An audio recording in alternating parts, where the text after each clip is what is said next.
મિત્રો ધોરણ 10 સામાજિક વિજ્ઞાનની એકમ કસોટી જે આજે લેવાવાની છે એનું જે પ્રશ્ન બેંક છે મતલબ લેવાઈ ગઈ છે એની પ્રશ્ન બેંક છે તારીખ 29/7/2024 ધોરણ 10 જેમાં વિભાગ એ ની અંદર જેટલા પણ પ્રશ્નો છે એના સોલ્યુશન્સ તમને આ વિડીયોના અંતમાં તેમજ ડિસ્ક્રિપ્શનમાં આપેલી એક લિંકની અંદર પણ અવેલેબલ છે. ફર્સ્ટ ઓફ ઓલ ક્વેશ્ચન જોઈ લો પછી આપણે એનું સોલ્યુશન જોઈએ. વિભાગ એ આપેલું છે જેમાં તમને જોડકા જોડવાના છે, કોઈ પણ બે જોડવાના છે પણ અમારા સરે બધા જ જોડકા જોડી આલ્યા છે સોલ્યુશનની અંદર.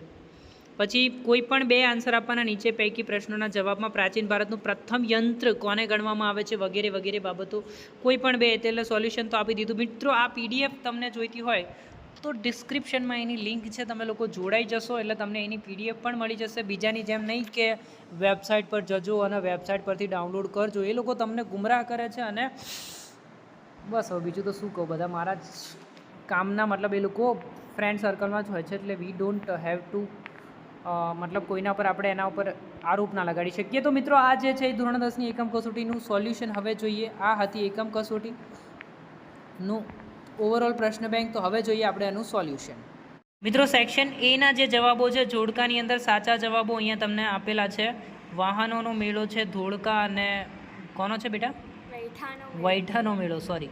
પછી પ્રશ્નોના જવાબ આપો અહીંયા, એની અંદર પણ એ જવાબ છે, અહીંયા નીચે તમને આન્સર આપેલા છે. પછી નેક્સ્ટ પેજ ફેરવ. નેક્સ્ટ પેજ ઉપર તમને આપેલું છે કયા નૃત્યમાં સ્ત્રીઓ શું છે વાંચ. કયા નૃત્યમાં સ્ત્રીઓ ચૂડીદાર પાયજામો અને ઉપર ઘેરવાળું વસ્ત્ર પહેરે છે? તો આન્સર શું આવશે? કથક. કથક. ઓકે.